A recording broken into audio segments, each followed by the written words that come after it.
Just a little heads up about what we're going to be talking about today.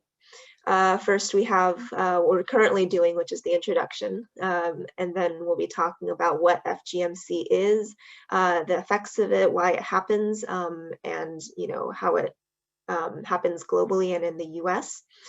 We're going to be talking about the history of the U.S. movement to end FGMC, some of the trends, some of the laws and legislations, and some of the latest legal updates to the issue.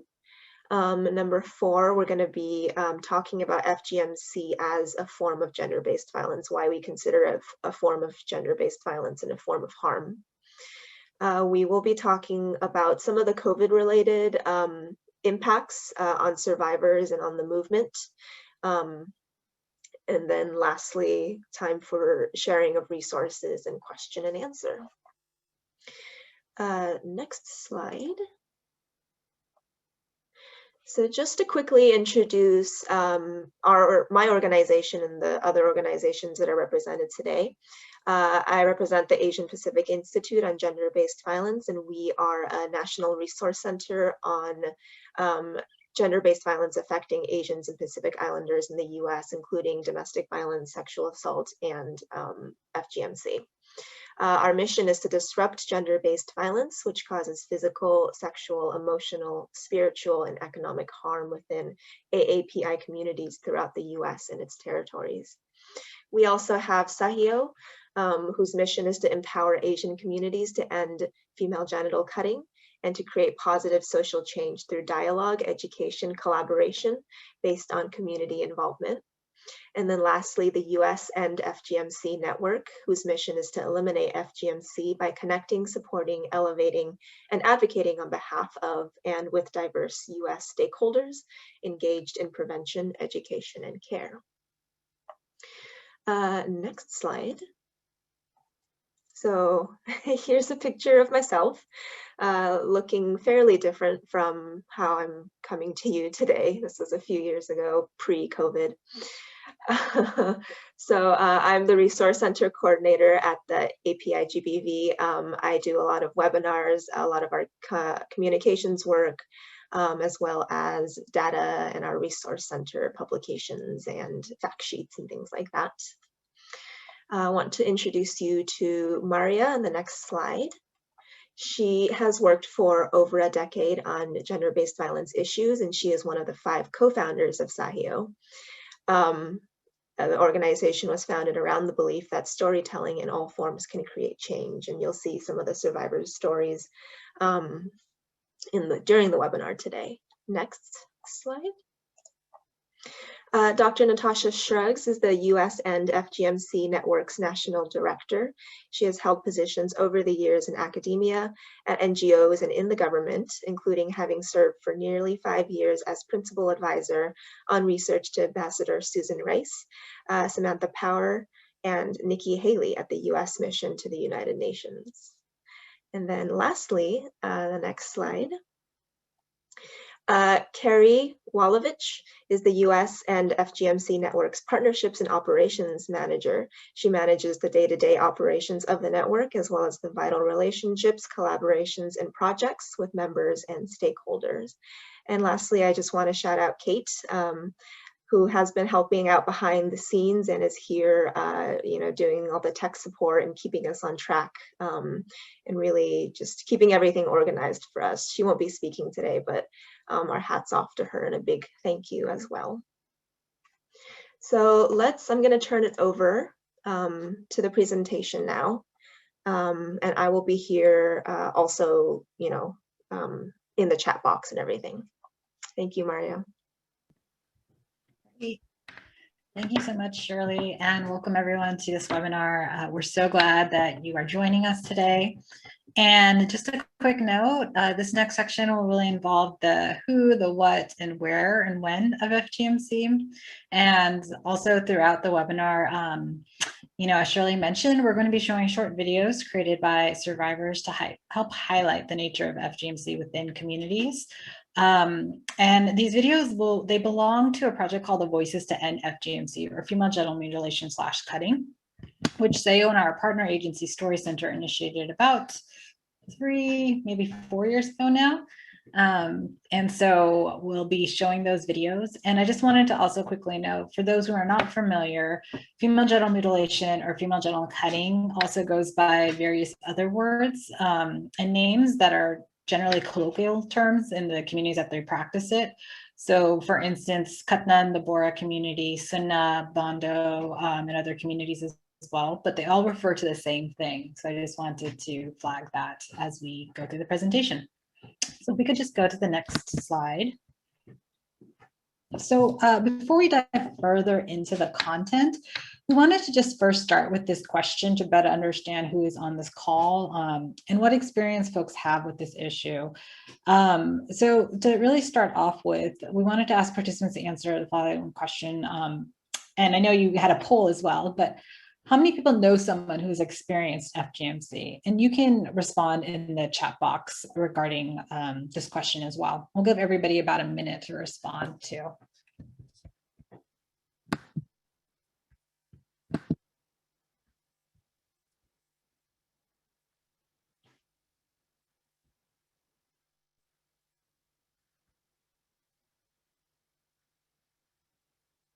Okay, so it looks like some people have, others have not. Okay.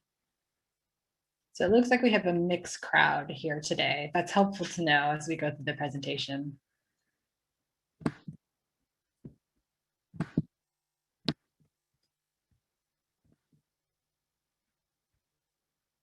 Okay, as people continue to answer, let's move on to the next slide. And thank you for responding as well.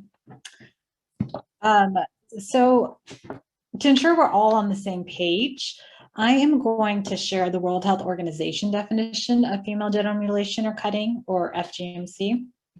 FGC comprises all procedures that involve partial or total removal of the external female genitalia or other injury to the female genital organs for non-medical reasons.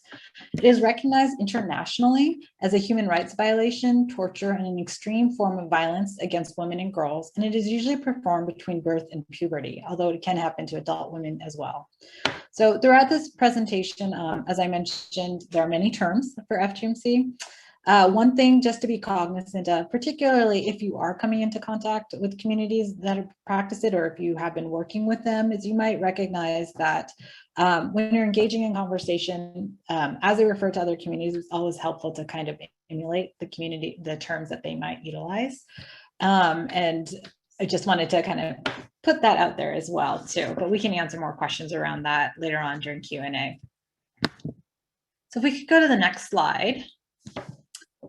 In general, the World Health Organization has categorized FGMC into 4 categories. These categories are very broad in themselves, and they typically range in severity from least physically severe to most physically severe. Type 1 can involve anything from excision or removal of part or all of the clitoral hood to part or all of the clitoris. Type 2 can include part or all of removal of the clitoris and the labia minora, with or without excision of the labia majora. And then type 3, which is generally the most physically severe, can include narrowing of the vaginal orifice with creation of a covering seal. Basically, all of the external genitalia could be removed, and one hole is remaining for urination, menstruation, and sexual intercourse. And that is also known as infibulation. Type 4 is this other category, so everything that doesn't fit into type 1 to type 3, and again, they're very broad in themselves, generally falls into type 4, and this includes pricking, piercing, categorizing, and other situations as well. And also just to recognize that because FGMC is not a standardized medical practice, again, these are broad categories, and the severity and trauma related to the cut really varies between women who experience it as well. So if we can go to the next slide. With that in mind, we're going to watch the first video from the Voices Project And to give you some more context on the Voices Project, this project is really about mobilizing a critical mass of storytellers and activists from across the globe by bringing people together to share and heal from their experiences of female genital cutting, really connect and grow as leaders in their communities, and to create short videos calling for an end to this harmful practice. In this first video that we're going to watch, Aisha mentions the Sunnah version of FGMC, which is in general one of the least physically severe forms. We'll be playing it on the screen, but you know, throughout the video, we don't have a lot of time to actually interact. But if you have any comments or reflections, please feel free to include that in the chat box as well. So can we play the video? Great. When I was 5, my grandma took me to see a lady. They pulled the curtain closed, made me lay down, and then cut me. My dad didn't want it done to me, so my grandma did it when he was out of town. He was mad later, and my 2 younger sisters have not been cut. For years, I made fun of girls who hadn't had it done. We thought we were better than they were. Our whole family moved to the States, and when I was about 12 to 13 years, I overheard my mom and my auntie arguing. My auntie wanted to have her daughter cut, even though she herself had needed to be cut open again to have sex, and then wasn't able to have a vaginal birth. I heard my mom tell my auntie, "You don't need to do it. Look at my 2 daughters, they're fine." I had to confront my mom. Why was she sticking up for my cousin when she hadn't for me?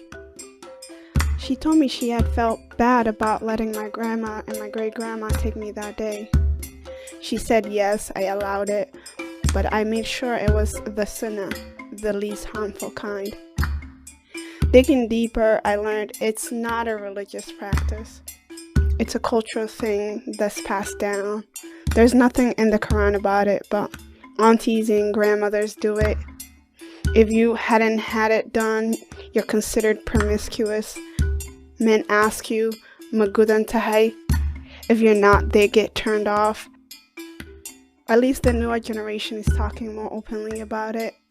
I thought it was normal for a long time, but I think differently now. I hope my story will end the woeful ignorance on the issue of FGC.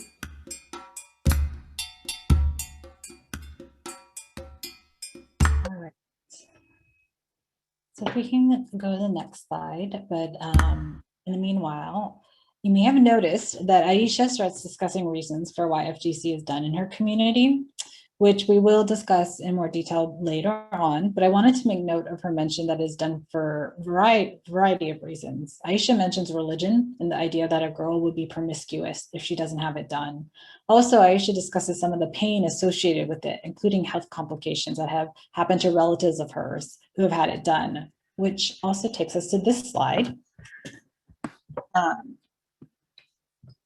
Contrary to some claims, FGMC does not have any health benefits for girls and women, and it can cause severe bleeding and problems urinating, and later cysts, infections, as well as complication in childbirth and increased risks of newborn deaths. So essentially, FGMC is something that can affect a girl her entire life. The impact of FGMC can vary from person to person. Some folks may experience none of these effects, while others might experience multiple. Some proponents of FGMC say that they didn't have what they consider a traumatic experience, and there is no one, and that has actually been a barrier in terms of trying to end this practice. But just to simply say, there is no one experience of FGMC, and it does vary from person to person. So if we could go to the next slide. To help highlight some of the physical challenges, we will be watching Renee's story. And again, please feel free to comment on it in the chat box as we watch the story. All right.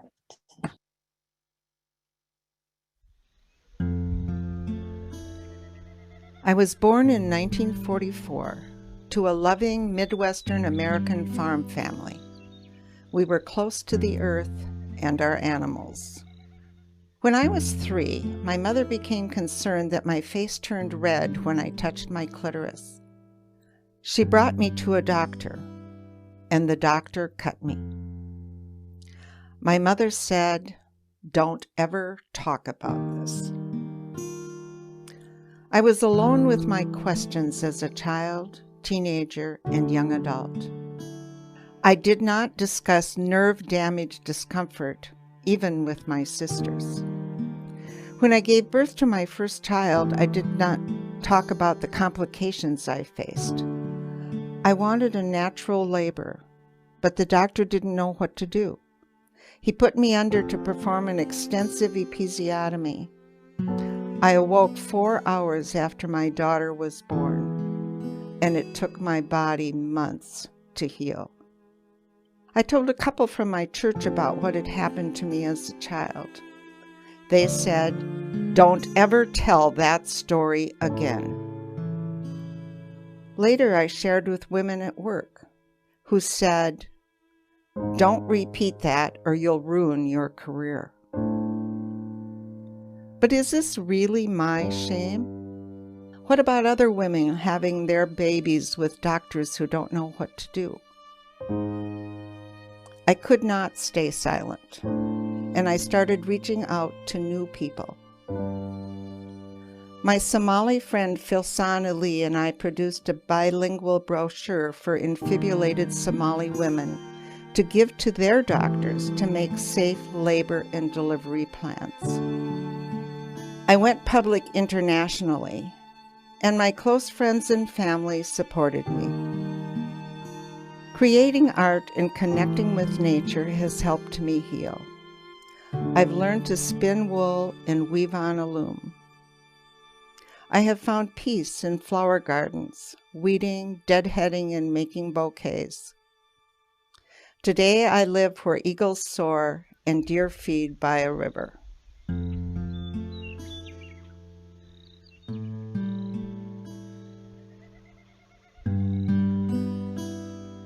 I hope my story will help people be aware that girls have been cut in cultures throughout the world.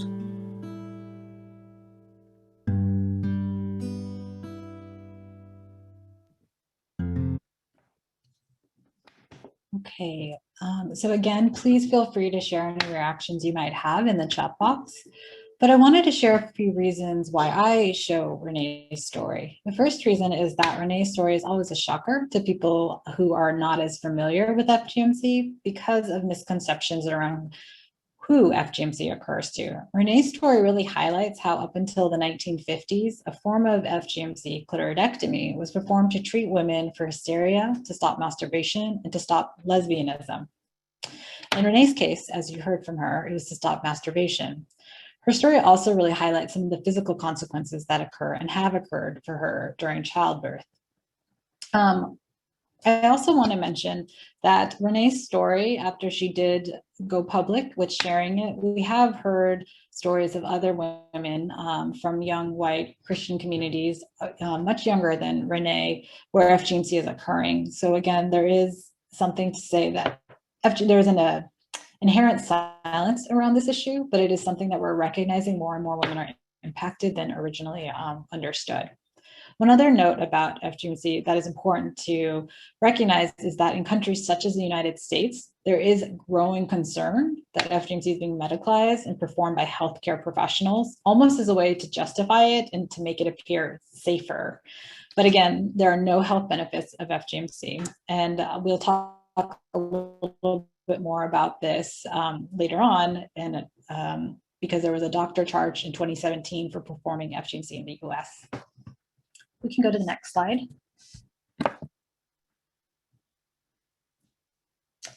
Our next video here is from a woman named Maria. And I would like to show this because her video really emphasizes the mental health consequences that FGMC has caused her and how she was searching for validation really for the experience and for the pain that she underwent. So if we can show her video now.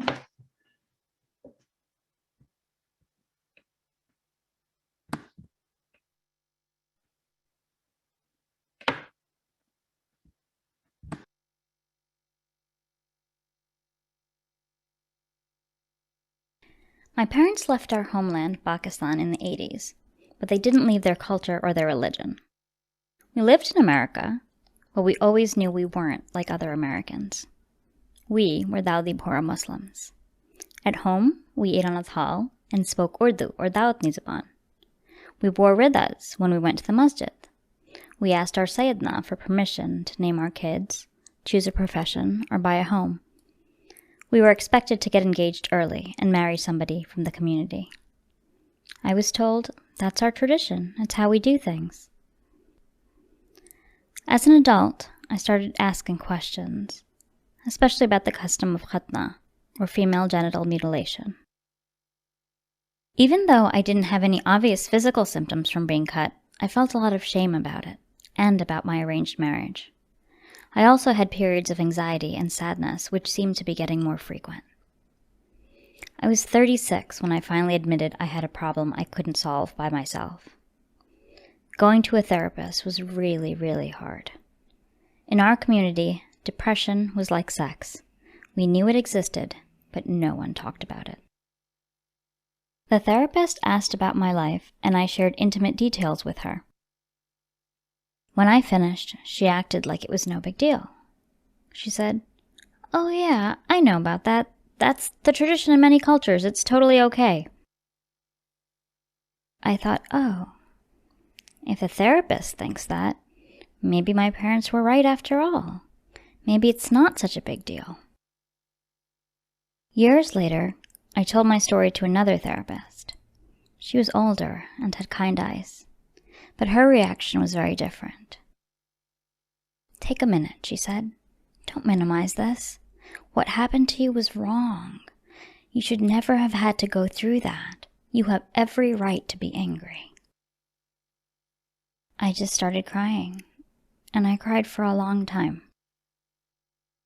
I never realized how badly I needed to hear those words, or how badly I needed to be seen.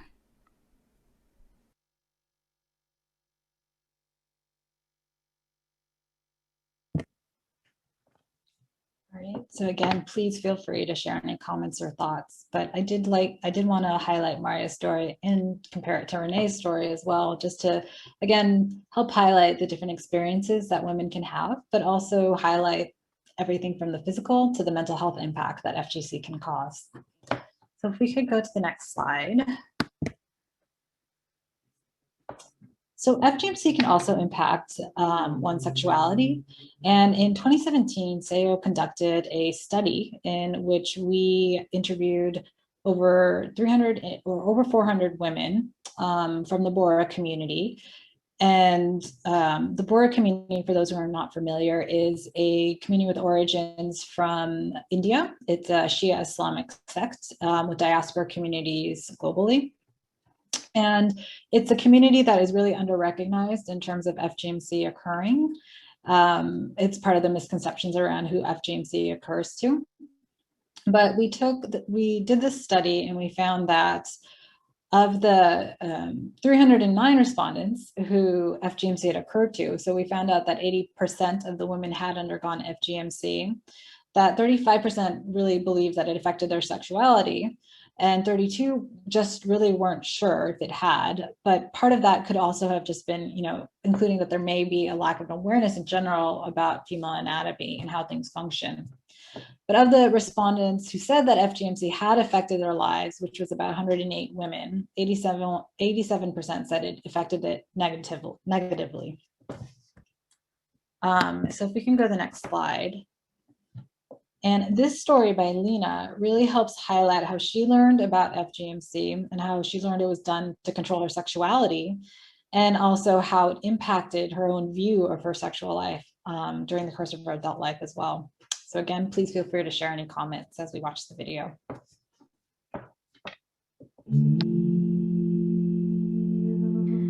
It's 1980.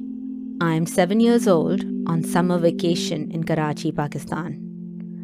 One morning, my aunt comes to take me shopping. I'm excited. We head to Sadr and stop at an unfamiliar apartment building. My aunt says, "I just have to run an errand." I follow her into a dark entrance up 2 flights of stairs. We pause outside a badly scratched door, and my aunt rings the bell. An elderly woman greets us. She's dressed in a ghagra koti, and her head is covered with a dupatta. The apartment is cramped and hot, musty. The woman leads us into a brightly painted room. Suddenly, and without any warning, she grabs me and pushes me onto my back. She strips off my panties and spread eagles me with well-practiced efficiency. Before I know what's happening, I feel a sharp, hot pain between my legs. As I cry out, she says triumphantly, "Done." She quickly bundles me into a cloth diaper and brings me to my feet. Only then do I notice a pair of old scissors with blood on them on a tray next to her. I hear my aunt say, "Auntie ne salam karo?" I obey. The whole thing takes less than 15 minutes. I'm filled with shame. My mom had caught me exploring my body a few weeks before. "This is a sin," she'd said. So I believe I have been punished. Over the years, I've wondered, would I have grown up more confident if I'd never been cut? Would I have been better able to appreciate and enjoy my body? Or been more comfortable with sex and intimacy? I will never know. I think back to that salam, and my blood boils. I hope my story will break the circle of silence that has allowed genital cutting to continue.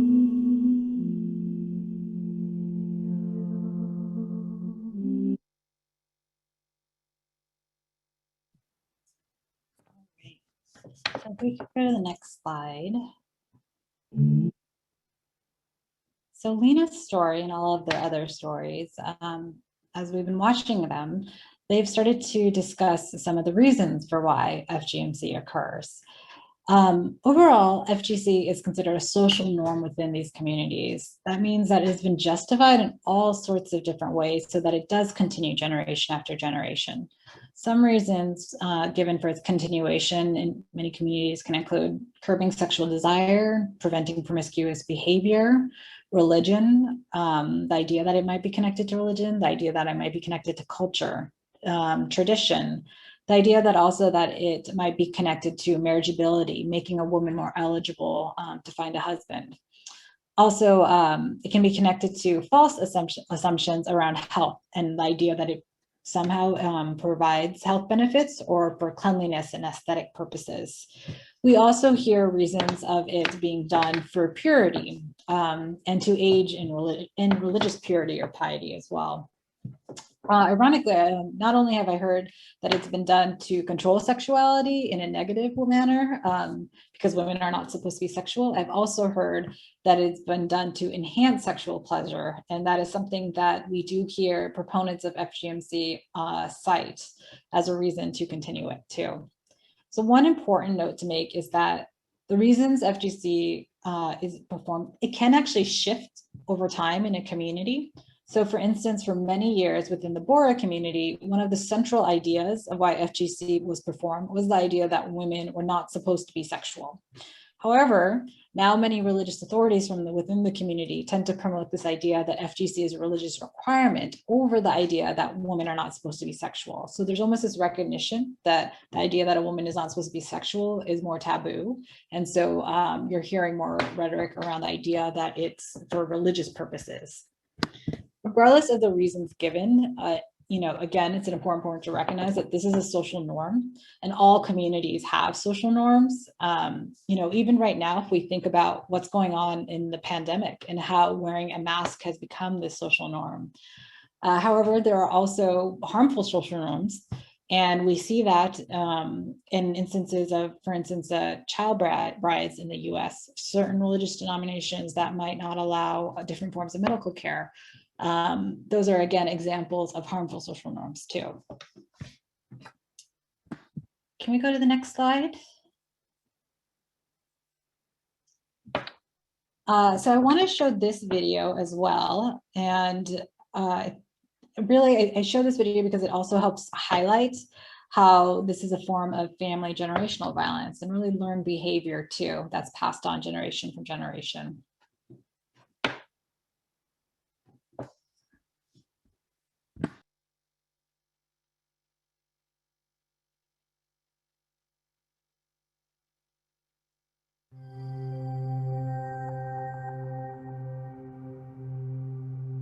Saya berdiri di tepi jalan, memakai pakaian ringkas, kemeja tee dan seluar jeans, menunggu ayah menjemput saya dari universiti. Kami sedang menuju ke rumah ibu saudara untuk acara ulang tahun sepupu saya Anissa yang berumur 2 tahun. Assalamualaikum, saya ucapkan semasa memasuki kereta. Ibu bapa dan kakak saya membalas, Waalaikumsalam. 20 minit kemudian, kami tiba di rumah ibu saudara. Dan terus terbau aroma masakan rendang, lodeh dan sambal goreng yang enak. Rumahnya penuh berwarna-warni. Daripada baju kurung merah dan biru kepada jubah hijau dan juga abaya hitam. Saya mengambil makanan untuk ibu dan diri saya. Dan kami duduk sambil menikmati makanan lazat. Makcik saya membawa sepupu saya yang comel dan dengan bangganya berkata, dia disunatkan minggu lepas. Mata saya terbeliak.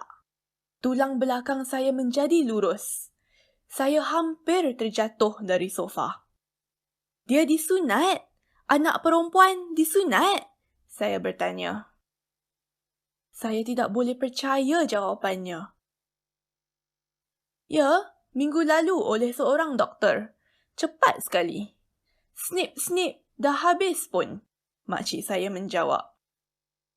Tetapi ini melanggar hak kemanusiaannya. Ini salah, saya menjerit. Kakak saya memotong perbualan kami. Dia berkata, kamu juga disunat semasa kamu kecil. Mulut saya digantung terbuka. Itulah saatnya saya sedar tentang sunat perempuan dan saya mendapat tahu ia telah berlaku kepada diri saya. Tetapi, mengapa? Untuk apa? Saya menanya ibu. Ibu menjawab, dalam Islam, perempuan patut disunat. Cara ini lebih bersih. Dan kamu tidak akan berzina. Pada saat itulah, saya memutuskan untuk mencabar mitos-mitos sebegini dan melindungi anak-anak perempuan lain di Singapura. Dan sejak itu, saya telah berkempen untuk menghentikan amalan sunat perempuan.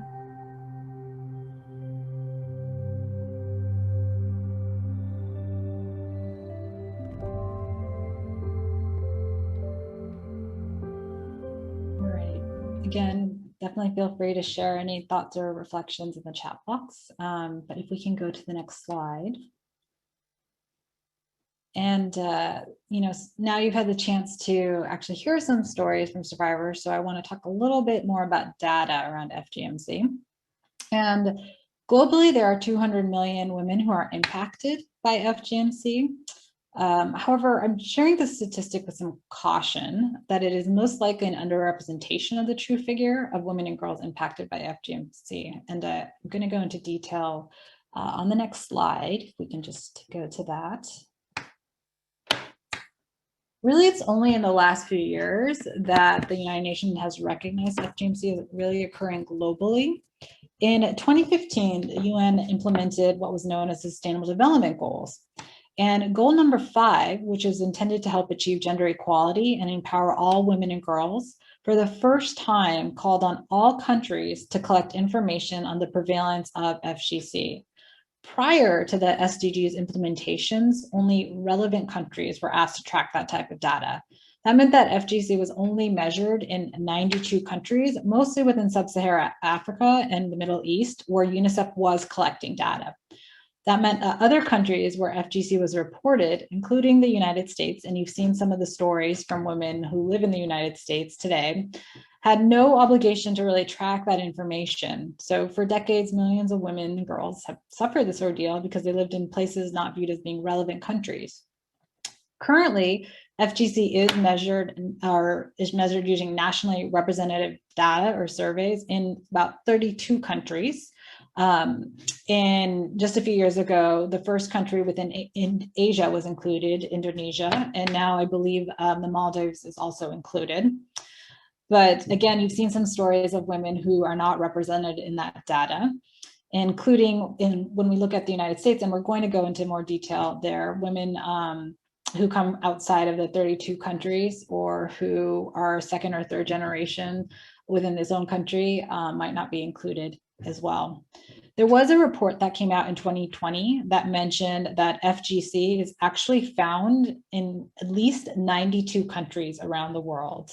And that report was carried out by Equality Now, the US NFGMC network, and the NFGM EU network. Another report that came out in 2020 that highlighted the issue within Asia was released by the Orchid Project and Arrow.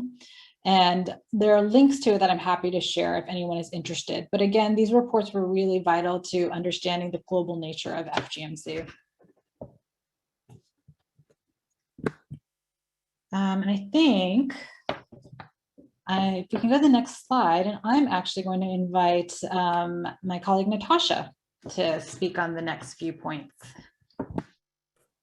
Thank you, Moria. Can you guys hear me okay? All right. Okay, my name is Natasha Scruggs, and I'm actually also a professor of global studies at Providence College in Providence, Rhode Island. I'm so happy to be here today. So thank you, Shirley, and your organization for inviting me. I'm going to talk to you a little bit about the history of the movement against FGMC in the United States. Can you please move to the next slide? Before I get into that, I want to ask you a quick question. Have you heard about anti-FGMC work in the US? And I want to take a minute to pause here and ask you to type that in the chat box. You guys are so fast. I'm so jealous. Okay. Oh, a lot of people have. Okay. There are a few no's, but more yeses than no's. Perfect. Perfect. This is good. Okay. Next slide, please. Perfect. Okay. And I see someone said that they're in their gender studies classes, they're hearing more about it. That warms my heart as a professor because we're trying to teach about this more. To go along with the statistic that Moria gave to you, I want to give you another one. It's estimated that 500,000 plus women and girls are living in the United States and they are at risk of FGMC or they've had it done. Again, 500,000 plus. And that statistic is given with caution, as Maria said, because the information is not complete. A lot of the projections are based on prevalence rates that are for the countries that women have migrated to the US from or been resettled as refugees from the US from. So this is just a statistic that is an estimate. We think it's actually higher than that. Can you go to the next slide for me, please? All right, so in the United States, FGMC was routine medical practice in the US for most of the 19th and 20th centuries to prevent or to treat lesbianism, masturbation, depression, hysteria, and nymphomania. And we saw that when the woman shared her story. These procedures were actually covered, the cost of these procedures was covered by insurance companies until 1977. I absolutely could not believe that when I learned that myself. Recent non-medical incidences have been reported from members of white Christian communities. Again, if you go back to the film that Moria shared with us, you saw that the woman was white. I didn't catch if she was from a white Christian community. I believe she was, but we do have reports of these procedures occurring in those communities. And the women are, again, discouraged from speaking out. As she said, people told her, don't speak up, you're going to ruin your career, don't do that. So we don't even know how prevalent the practice is, but there are recent reports of it. An estimated 500,000+ women and girls living in the US, repeating this again, are at risk or have undergone FGMC. And that's according to the CDC from 2016 statistics. We know we're 5 years out. We have no idea what that number is now. And it was never really accurate if you ask us. However, again, the estimate is problematic because it only examines immigrant communities from specific countries. It uses indirect techniques, meaning that they apply country prevalence estimates to immigrant communities. And also it doesn't account for migration factors. So in other words, characteristics of women in the country of origin versus those who have migrated to the US. We know that things change over time. There's no way of capturing that, or they haven't been good about capturing that yet. Can you move on to the next slide, please? All right. So the number of women and girls at risk of FGMC varies widely across the US. In 2012, over 500,000 women and girls in the US had FGMC performed on them or they were at risk of it. And again, I want to point out, and you can see, I'm basically saying the same thing I said already, but this time I have a map, which I think is better for you to see. The prevalence rates and the reports that we get vary from state to state. These statistics, again, are problematic because they only project estimates. They base it on where people have come from. We believe that the overall effect is that there's underrepresentation.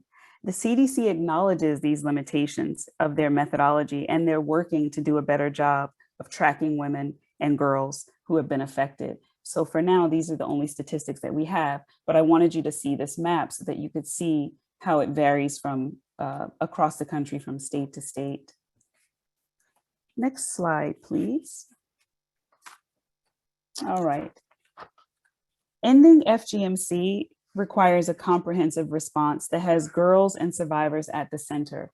So for example, I am the national director of the US network to end FGMC, and I'm really proud of that, but I'm always saying every time I give a talk, I am just an ally, I'm not a survivor. And I say that not to belittle myself or to discount the knowledge that I do have, but it's just to say that everything needs to focus on survivors at the center, because these are the people who've gone through it. These are the people who understand the intricacies, the lifelong effects, the emotional ramifications, all those things far better than anyone else. So we cannot talk about ending this practice without centering those survivors. Over the past 10 years, a loosely affiliated network of survivors, advocates, and organizations emerged to advance a comprehensive multisectoral approach to ending it and preventing it from affecting more people needlessly, to foster increased coordination and collaboration among government, frontline professionals, religious and community leaders, and activists focused on protecting girls from violence and ending FGMC. And also just to raise awareness across the general public. And I say all that because I'm describing the organization that I'm happy to be head of, the US End FGMC Network.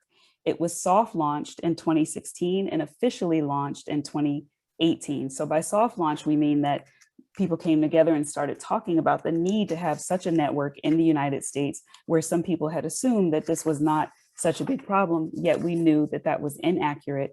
And in 2018, we became a full-fledged organization. Next slide, please. So there's some trends that we've noticed. It's some that we're really proud of and others that we feel still need some work. Broad-based increase in awareness is something that we've noticed and we're really happy about. So whenever I do these speaking engagements and I ask that question, there are way more yeses to the question of, have you heard about FGMC? Do you know what it is? Do you know people fighting against it? Do you know someone who's a survivor? Far more yeses. So there's way more general knowledge across the population, and we're very grateful for that. FGMC case and growing numbers of state laws give issue to greater visibility. So the more it's talked about, the more people lobby for these laws to be passed, the more the general public is made aware of what FGMC is. We've also noticed increased government support. So now we have an interagency working group, which is focused singularly on ending FGMC. That was not the case in the past, so we're very grateful for that. We also have an increase in the number of government reports, policy statements and recommendations, and also an increase in money that's given to conduct research on FGMC survivors, on ways to prevent it, etc. There's an increase in collaborations as well. Another example I'll give, again, is my network, the US End FGMC network. It didn't exist before, but now we see that there are more community groups that are coming together and talking about, even if they're not formally, they don't formally create an organization as we did and become a full-fledged NGO. People are coming together, they're collaborating to talk about this and to push for legislation and to fight against the practice. In violence against girls, there was a huge summit that was devoted to FGMC. And also, again, we were officially launched in 2018, and I keep emphasizing it, not just because it's my organization, but because it was the first such united, huge effort in the United States to lobby against, or to fight against, FGMC. Survivors and communities are also speaking out, and I give them, again, so much credit because they are the people on the front lines, if you ask me. So survivor-led initiatives are far more common than in the past. But the downside to that, so on the one hand, survivors are speaking out more, and the communities that are directly affected by FGMC are speaking out more, and that's fantastic. But there's still limited support for survivors and for these organizations, so that we know there's never enough money for these type efforts. So that's something that we consider it a mixed bag. There's more speaking out, but not enough resources. There's also increased intolerance. No matter how many times I or Maria or my colleague Carrie speak out and say, listen, this practice does not belong to any religion. It does not belong to one region of the world. It is practiced across religions. It is practiced across the world. People will still tie it to a religion of choice and then castigate that religion and castigate the people who practice that religion, or castigate a country or an entire culture. And that is actually really not helpful, and it's erroneous. So we've seen increased intolerance in the form of Islamophobia. Oh, those Muslims, they do all these things that are just outdated, and they cut their women, and you see that's really backwards, and blah, blah, blah, blah. And it goes on and on and on. It does not belong to Islam. It's also extended this attitude of intolerance to all immigrants, especially immigrants who come from areas where we know that this practice is prevalent. So people think, they're from fill in the blank country. They all do that. All of them are cut, and they're engaged in that horrible practice. We don't want people to walk away from these types of events castigating any particular group or thinking badly of anybody. We want you to take that energy, take that effort to A, get educated, know more about it, and B, to push for legislation to protect women and girls in this country. We don't want people walking around disliking Muslims or anyone from any group or any region of the world. And the last thing we're not so happy about, the trend that we notice is, and I hinted to it already, insufficient resources. There's limited access to funding and capacity building for community-based organizations that are engaged in fighting against FGMC. Again, we just never have enough money. And that's something that we hope will change. Go to the next slide, please.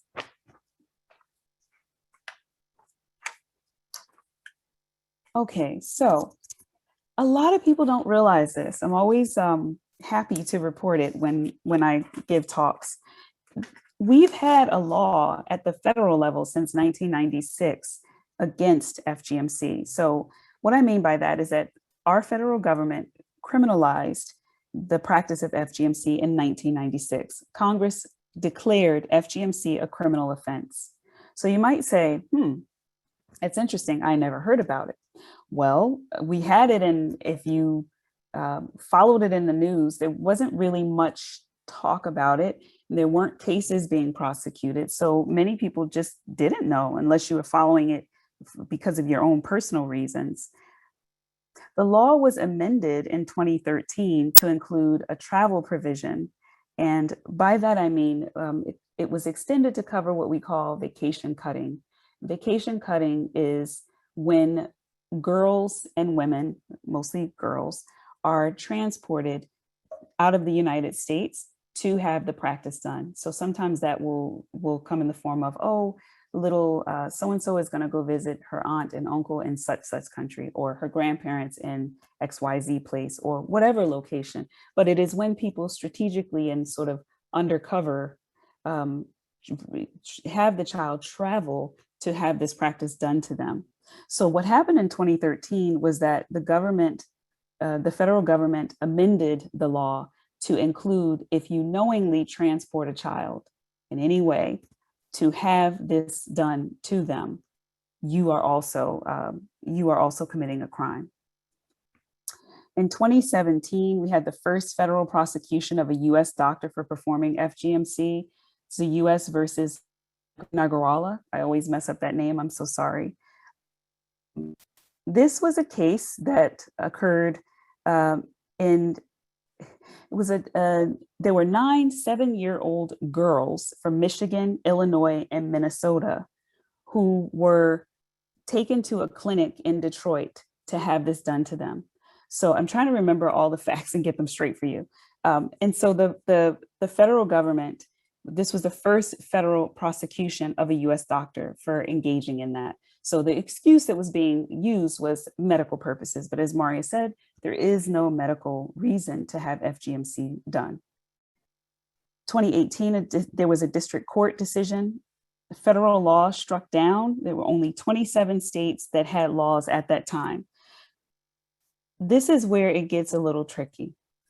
On November 20th, 2018, in a US district court decision, a judge struck down the federal law on technical grounds, finding that Congress did not have authority to pass the 1996 law against FGMC because it had no impact on interstate commerce. If that's confusing, it should be. What you had was, let's go back to 1996. You had our federal government pass a law in 1996 and say, this practice is a criminal act, it's against the law. You had that law amended in 2013. This practice is against the law, it's a federal offense. Then in 2018, you had the same, well, not the same administration, but you had the same federal government, right? There's supposed to be continuity with our Department of Justice in terms of upholding federal laws.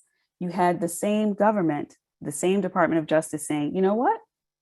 Actually, this law is poorly written and it shouldn't have been passed the first time. And we're just going to pass on it. So you had the federal government not upholding a federal law, which was just a bizarre situation to be in. The DOJ originally intended to appeal the decision, but they withdrew it. So as a result, some members of Congress have intervened to try to save the law by asking the courts for the ability to argue for an appeal for the case, which was highly unusual. So again, this is all past tense because I'm getting to something that happened that was really good. But let me just walk through this. 2019, a federal court denied the House motion to appeal the DOJ's decision. So again, you have this fight going on, the federal government not upholding a federal law. Fast forward to 2021. Luckily, thankfully, we had HR 6100 passed in both houses and signed into law. And this was amazing because it basically increased the criminal penalty for performing FGMC. And it still includes the vacation cutting and the travel provision. But we had, the main thing to take away from this is that we had to fight. So we had this law in 1996. It was basically upgraded in 2013, but then we had this weird period where we had to really fight against our federal government to make our federal government uphold a law that our federal government had made. And luckily, thankfully, in 2021, just in January, that happened. And we have an even more secure, tighter law, which is called Stop FGMC Act of 2020.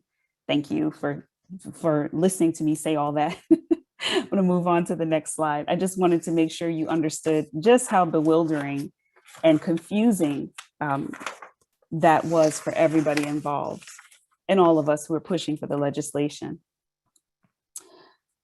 39 states have passed laws banning FGMC, in some cases as amendments to child abuse laws. So this is interesting. Different states have been approaching FGMC laws differently. In some places, to push FGMC, to push a law just banning FGMC was not enough. So the folks were clever in how they got their legislators to push it forward. So they just basically added it to child abuse laws. In other places, it still has not been passed because people are afraid that they may look anti-immigrant, or some people don't want to push for it because maybe it was first brought to the attention of the general voting public by a very conservative party member who's perceived as having a particular agenda against a certain ethnic group or immigrant group or religion. And so people say, you know what, I think this is a horrible practice and I want to support it, but I don't want to be involved with this person in anything that they support. So it's very interesting how it plays out state by state. But I will say to you that 39 states have passed laws. Can we go to the next slide, please? And I want to pause here to show a short video. It's called A Sunny Day in Seattle by Miriam Safi. Policy actions taking place in the US and survivors are speaking up is the main point that we want you to take away from this film.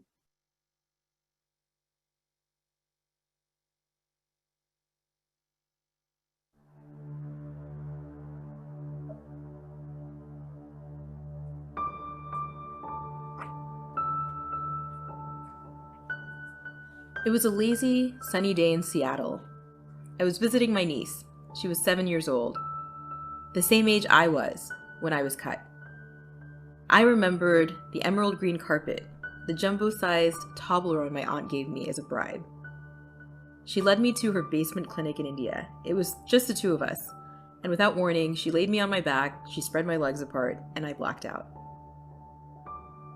When it was over, I sat in a corner with the candy bar, feeling sick to my stomach. I saw my aunt sitting with my cousin laughing and pointing at me. When I confronted my parents years later, they were furious. I learned she did this without their consent. Watching my niece reminded me of the me before I was cut. So confident, so self-assured. In that moment, I felt a wave of emotions. Gratitude she would never experience what I went through, and motivation to act. My father told me, the only way to spark change is to speak up. I worried all of my other identities would be erased. Painter, binge traveler, US diplomat, and proud Texan. When people Google searched my name, would this squeamish acronym be the only thing that would pop up? I eventually allowed my story to be published in The Guardian. It sparked a conversation within my community and even within my own family. My brother was with me that summer, and earlier this year, he launched a campaign to push legislators in Washington state to ban FGM. He wasn't able to protect me from my aunt, but his voice has the potential to break future cycles of violence.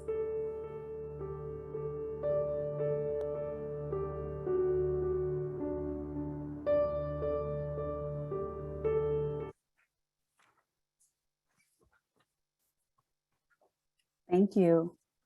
And now I am going to hand it over to Maria. Great.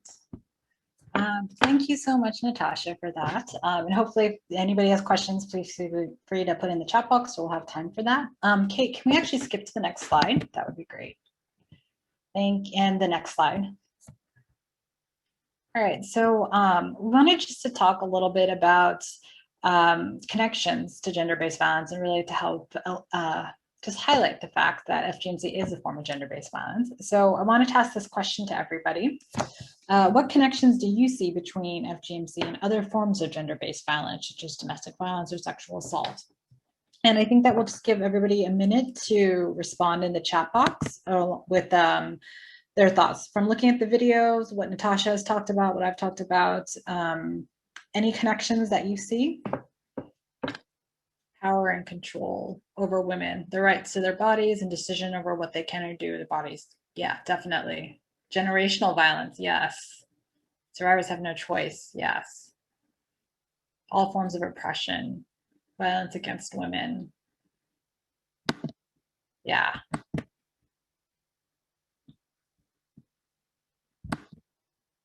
The girls are very young, violent acts. Great, so people are seeing those connections. And I think it's really important to ask this question because some of the challenges that we actually come up against is this idea of tying FGMC to culture and religion. And so unfortunately, some of the challenges that we've seen, even at the policy level, is this lack of recognition that this is a form of gender-based violence, almost at the need of wanting to protect vulnerable and marginalized communities, which we understand. But in that sense, when that happens, we're almost sanctioning cultural violence. That's why, again, I asked this question to really think about what it is that's being done to girls and to really highlight, again, this is a form of gender-based violence. And we shouldn't, regardless of if it's connected to the idea of culture, religion, whatever their justification is, we should never allow harm to happen to girls, to any children for that matter. Another thing I just wanted to kind of bring up, people have started talking about in the chat box, so that's great, is just recognize, again, this is learned behavior, which we know, from research around domestic violence. Unfortunately, children who witness domestic violence oftentimes grow up to be survivors or to grow up to perpetuate that violence. And again, if you think about this as generational violence, this is something that girls are groomed to continue. And there's this culture of silence around it from a young age that leads to the continuation of FGMC. Shame, yes, definitely. With that in mind, if we could just go to the next slide, and please feel free to continue to share your reflections to that question as well. But I just wanted to highlight this video because I think her video really highlights intergenerational violence that occurs in communities. So could we show the video?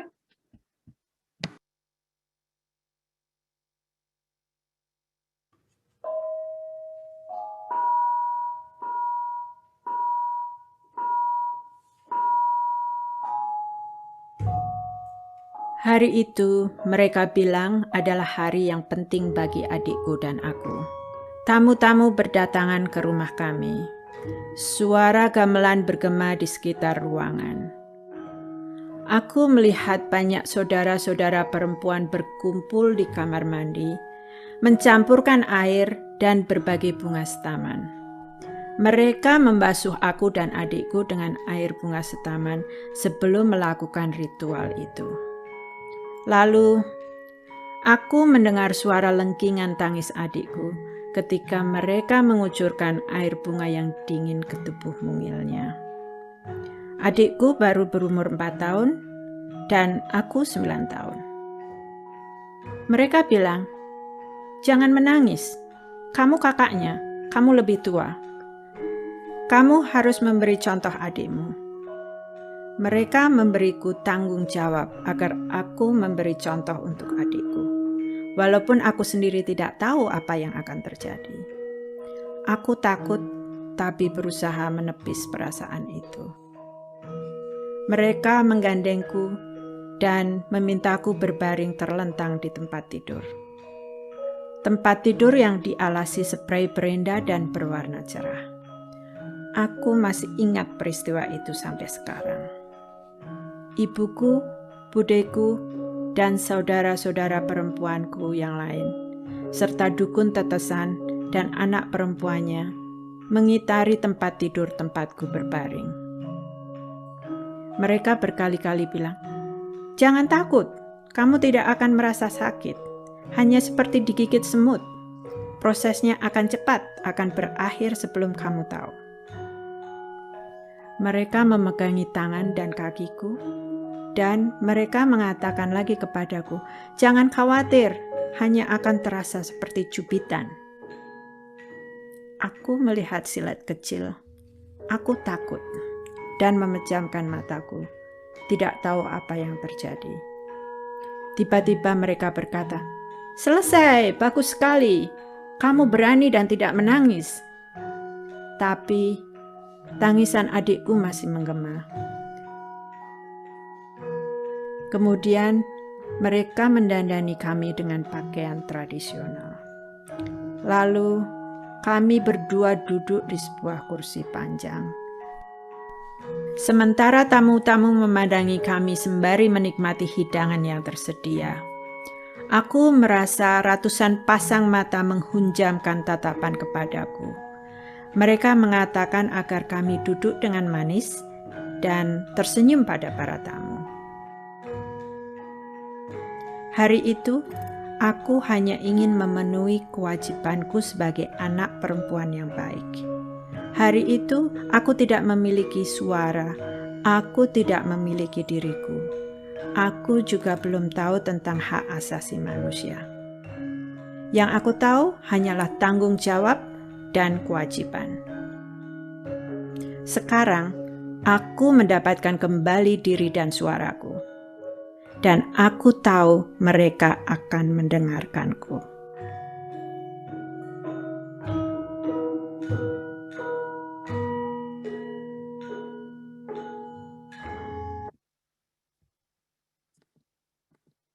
Okay, and if we can actually go not to the 2 slides down. There's another video, but in the interest of time, I don't think we can watch it. But again, I highly encourage you all, if you're interested in watching the other videos, to check them out on our Sahiyo YouTube channel as well, which I think Shirley shared the link to in the chat box. But just want to, again, just re-emphasize again that FGC is a form of gender-based violence, and it is a form of child abuse. And as you all have been recognizing, from your responses in the chat box, it's a form of learned behavior in childhood, and it's often surrounded by this culture of silence and stigma and shame. And it's a form of generational violence, like many other forms of GBV. So with that in mind, I'm actually going to transition over to my colleague, Carrie, to talk about the next piece. Thank you, Mari. I really appreciate that. And thank you to everyone here today and also everyone else that has already spoken. And so I'm going to be talking a little bit about the impacts of COVID-19 and what has happened recently around the practice of FGMC with this global pandemic. And it may not surprise anyone here today that COVID-19 has had a significant impact on FGMC advocacy, outreach, and particularly service provision around the world. Next slide, please. So we know from some very hard-earned lessons during the various Ebola outbreaks and from other public health crises that adolescent girls are disproportionately affected by these emergencies, and COVID-19 is no different.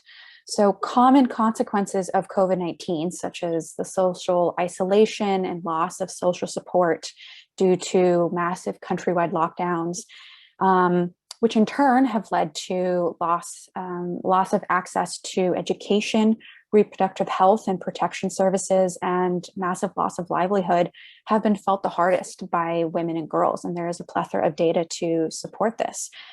But it is also, I think, important to point out that despite these setbacks, new opportunities, particularly for young people, have to take on positive and new roles in their communities around FGMC and addressing gender-based violence have emerged and continue to emerge.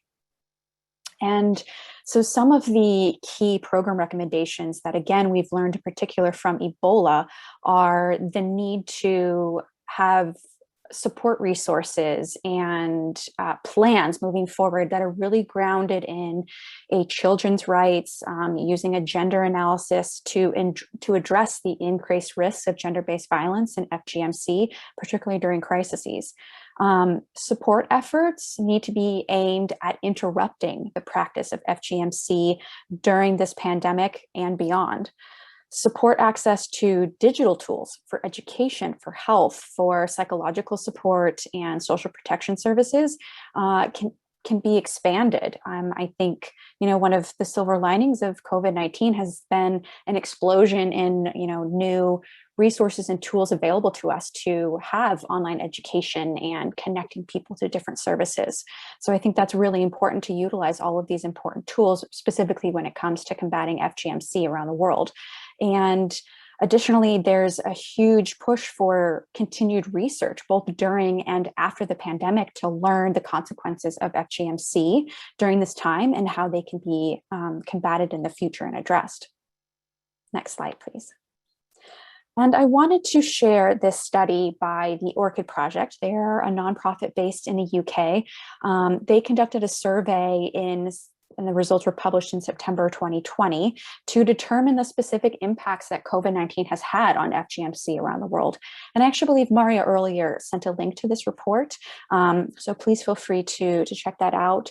And some of the highlights from the report that I wanted to share today were that there have been increased rates of FGMC reported. This is across East and West Africa due to COVID-19 lockdowns, as they're seen as an opportunity to carry out FGMC undetected.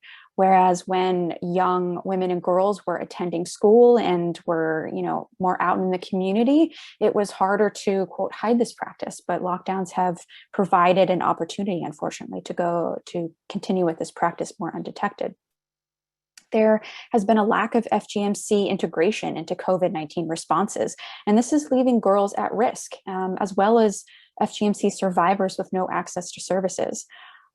Economic hardships, such as the loss of jobs, have pushed parents to seek, quote, bride prices, leading to earlier marriage. And also cutters who may have abandoned the practice previously are in need of a way to generate income. So they may have turned back to cutting as a way to generate income for themselves and their families. There is a shrinking space and capacity of CSOs to be out in communities to continuing these FGMC education and advocacy opportunities.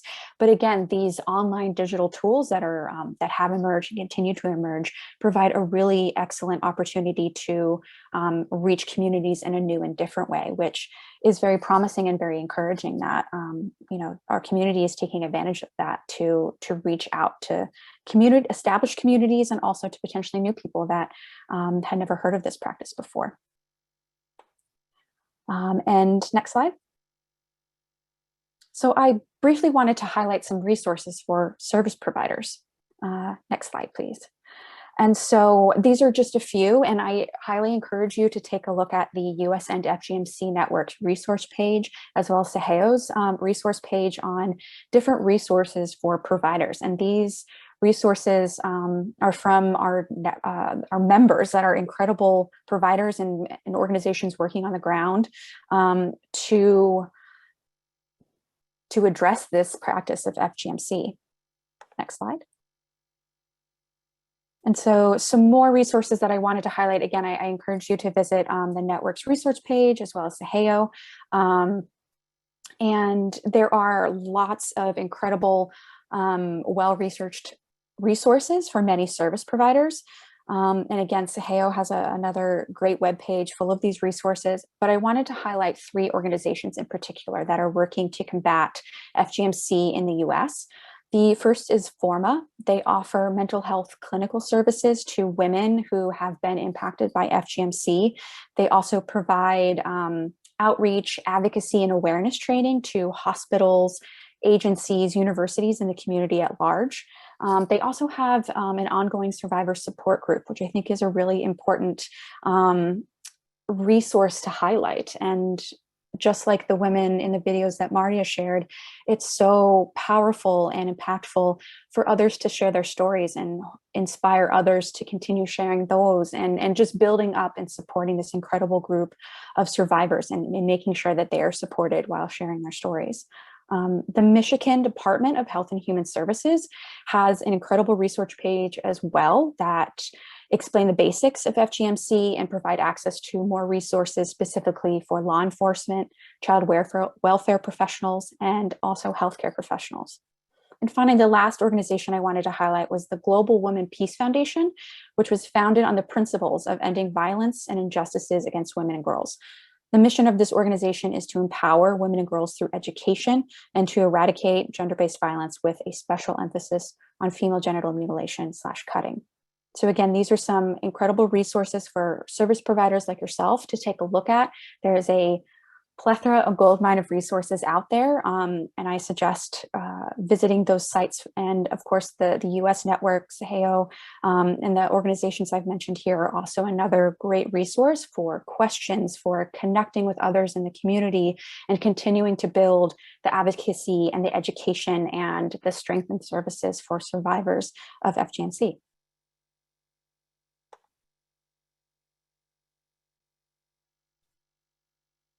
And so I think I was going to hand it back to Shirley, who is going to facilitate the question portion of our time today. So Shirley, please feel free to take it away. Thank you, Carrie. I'm just going to hop back on video for this. We do have one question currently in the question and answer and some that have already been addressed in the chat. So please continue to put any questions that you have in the chat or in the Q&A. So the one question we do have is someone saying that they're an immigrant. I'm an immigrant myself, and I don't understand the relationship between federal law and state law well. Sometimes I feel the same. You said federal law passed to make it more tight law in 2021, but then you showed some states that don't have strong laws against FGM. How does it play out in reality? I would love to answer that question. It is a very complicated situation and it's a really important question. So first off, just want to emphasize that federal jurisdiction and state jurisdiction are different, and we need to have both in order to really ensure that we are protecting girls in all different ways. But I also want to clarify the interplay that was happening between the federal piece and what Natasha was talking about, and then at the state level. So in 1996, we did pass that federal law, and then Natasha mentioned it was found unconstitutional in 2017. What happened was that a district judge found the law unconstitutional on technical grounds.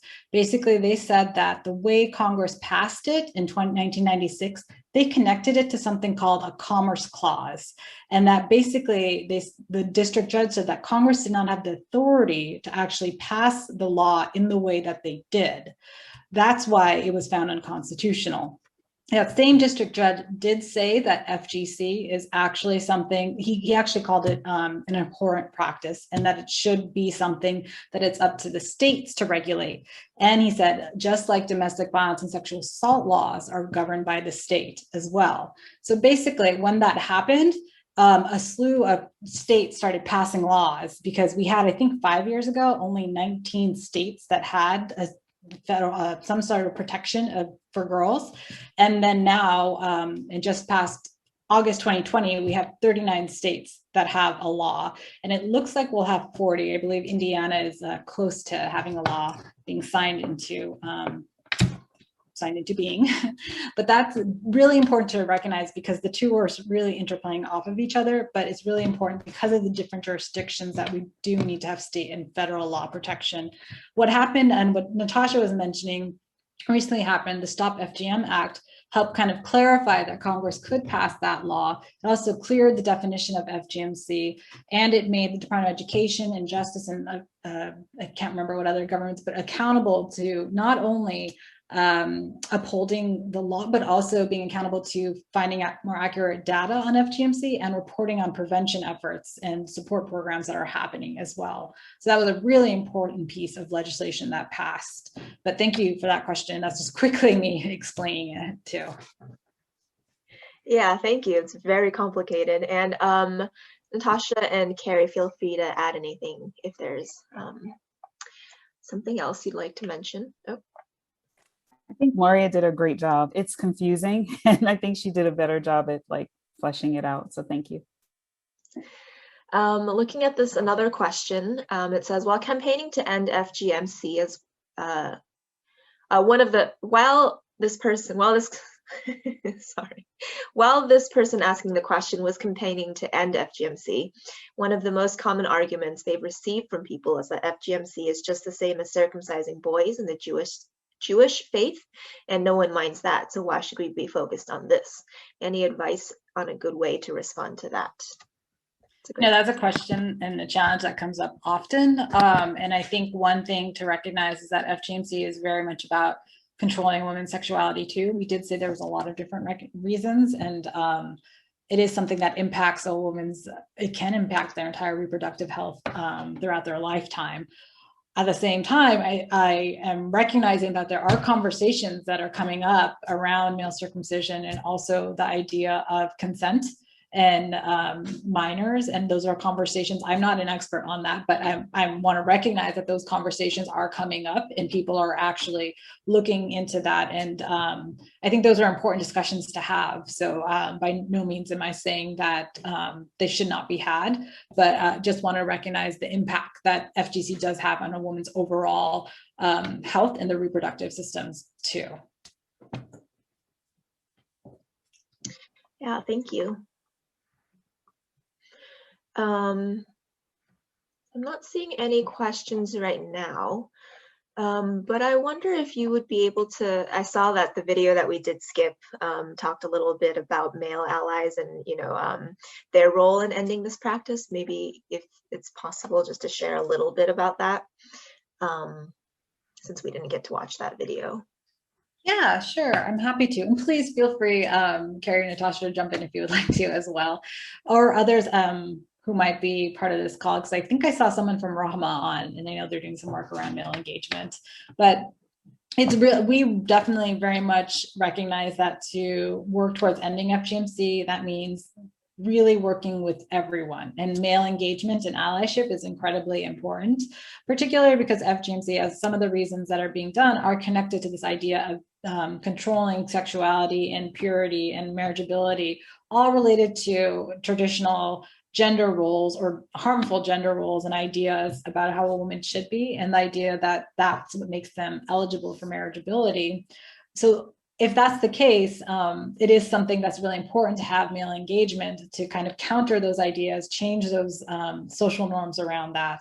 But also then in other communities, you hear that men are not aware of FGMC at all, and that this is something that continues amongst women, you know, in silence, and that's something that we often hear as well. And in that case, you know, just elevating the conversation and making men aware can help to highlight this as a community issue, and it can kind of change that discourse on this is something that no, it's a private women matter, which I hear often, to this idea that this is a wellness, health, you know, related issue amongst all of us. So we definitely recognize male engagement is incredibly important. Sahiyo has started a male engagement program called BIO, which means male friend. Sahiyo means female friend, by the way. And it's, we're really looking to highlight male engagement much more. But there are many other groups out there that are working on FGMC that realize the importance. I know Rahma, which I mentioned earlier, and if they are on, please feel free to share in the chat box. But they are doing some work around connecting with male religious leaders and really recognizing the importance of having them be allies in this work too.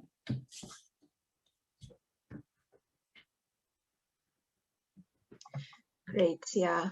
So many connections between FGMC and, you know, other forms of gender-based violence like domestic violence and sexual assault. I know we talked about this and asked for some audience feedback, but the things like shaming and silencing are all a lot of the same things that we see. So we have 2 more minutes. If anybody has any additional questions, I'm also going to launch this poll that I almost forgot about. We want to know if you all, after this webinar, feel like you have some resources to support somebody who is a survivor of FGMC. And if not, let us know what resources you would like to see, what resources would help you.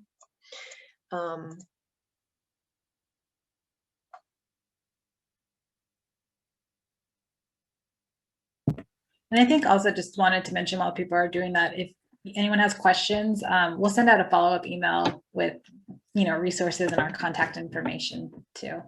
Yes, yeah, I'll send out all these resources, the recording and contact info in a follow-up email.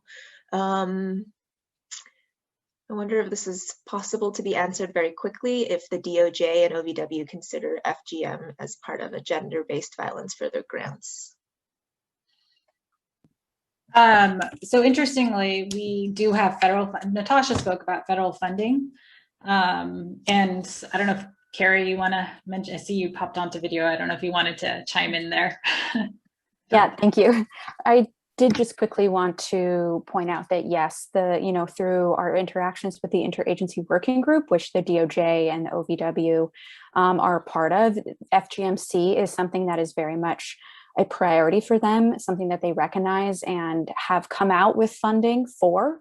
So we're, very thankful that there have been, I believe, 6 recipients, healthcare service providers that have received funding to go out and do more research, to develop more comprehensive resources, and to provide training to other professionals and community outreach. So that is something that is on the government's agenda, which I think is incredible and huge, and is, I think, just the beginning of the government continuing to be interested and get involved and expand resources and funding around this topic, which I think, again, like Natasha said, is really encouraging. And I do believe that it is just the beginning of this really important issue starting to coming more into light. That's great to hear. And we are at time. In fact, we're just a little bit over. So thank you all for staying a little bit extra to answer the questions. I'm going to send a follow-up email to everybody with resources and the recording, and feel free to share that. And also you can feel free to get in touch with me or any of the panelists if you have any additional questions. So thank you everyone, Maria, Carrie, and Natasha, and Kate, who's not on the screen now, but who has been instrumental in helping us put this together. And take care and have a great day.